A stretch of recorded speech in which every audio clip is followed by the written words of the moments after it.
आज के वीडियो में हम रॉबर्ट कियोसाकी द्वारा लिखी गई iconic book rich dad poor dad के चैप्टर 3 के रहस्यों की बात करेंगे। इस चैप्टर का नाम माइंड योर ओन बिजनेस है और ये फाइनेंशियल इंडिपेंडेंस अचीव करने के बारे में अमूल्य ज्ञान से भरपूर है।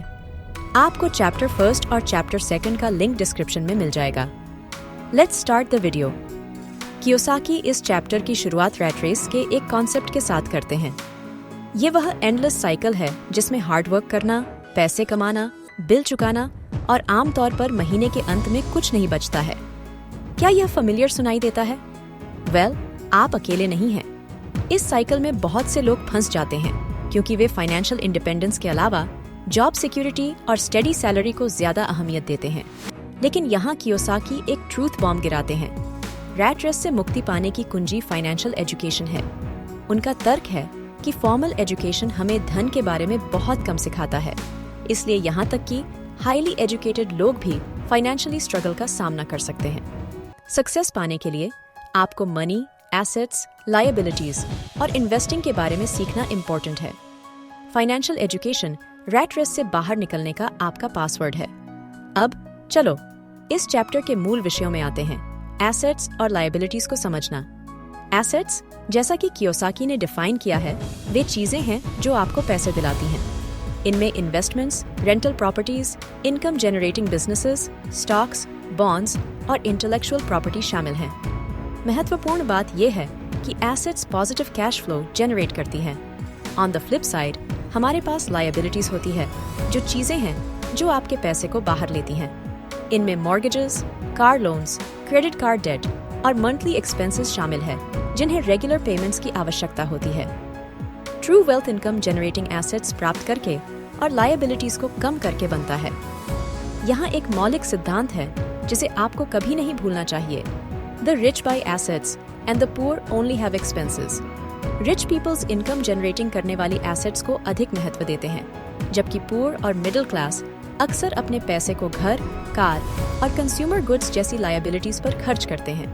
ये लायबिलिटीज लोगों को रैट रेस में फंसा सकती हैं। आपका माइंडसेट फाइनेंशियल सक्सेस के लिए आपके यात्रा में एक पावरफुल टूल है। कियोसाकी हमें एक कंज्यूमर्स माइंडसेट को अपनाने की बजाय एक इन्वेस्टर्स माइंडसेट को अपनाने की सलाह देते हैं।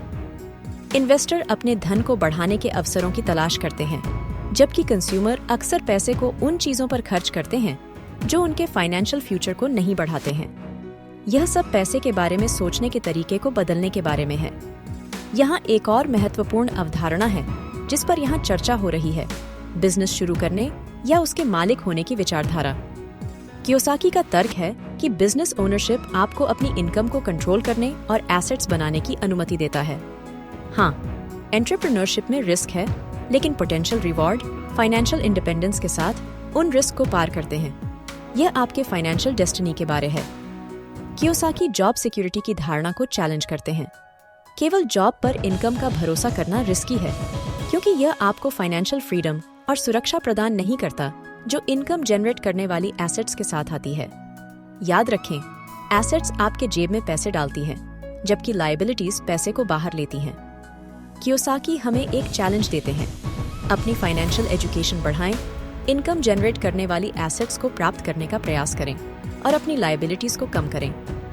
ऐसा करके आप रैट रेस से मुक्त हो सकते हैं और फाइनेंशियल इंडिपेंडेंस प्राप्त कर सकते हैं। ये एक चैलेंज है जो आपके फाइनेंशियल फ्यूचर को ट्रांसफॉर्म कर सकती है। In conclusion, rich dad poor dad के चैप्टर 3 में फाइनेंशियल एजुकेशन और एसेट्स और लायबिलिटीज के बीच डिफरेंस समझने का महत्व बताया गया है। कियोसाकी आपको कंज्यूमर से इन्वेस्टर्स और बिजनेस ओनर्स माइंडसेट में बदलने की सलाह देते हैं। पॉजिटिव कैश फ्लो को जनरेट करने वाली एसेट्स को प्राप्त करके और लायबिलिटीज को कम करके आप फाइनेंशियल इंडिपेंडेंस की ओर महत्वपूर्ण कदम उठा सकते हैं और रैट रेस के एंडलेस साइकिल से बाहर निकल सकते हैं। ध्यान दें, फाइनेंशियल फ्रीडम का मार्ग माइंडिंग योर ओन बिजनेस से शुरू होता है। तो आज ही अपनी फाइनेंशियल एजुकेशन में इन्वेस्ट करके और अपने पैसे के बारे में राइट डिसीजंस लेने की शुरुआत करें। अगर आपको यह वीडियो इन्फॉर्मेटिव लगा तो उसे एक थम्स अप दें और रिच डैड पुअर डैड से और फाइनेंशियल नॉलेज प्राप्त करने के लिए सब्सक्राइब करें। इसके अलावा नीचे कमेंट करके चैप्टर 3 पर या आपके सामने किसी भी फाइनेंशियल चैलेंजेस को लेकर अपने थॉट्स शेयर करें। चलो इस फाइनेंशियल फ्रीडम की जर्नी पर एक दूसरे का सपोर्ट करते हैं। Thanks for watching and will see you in the next video. Signing off.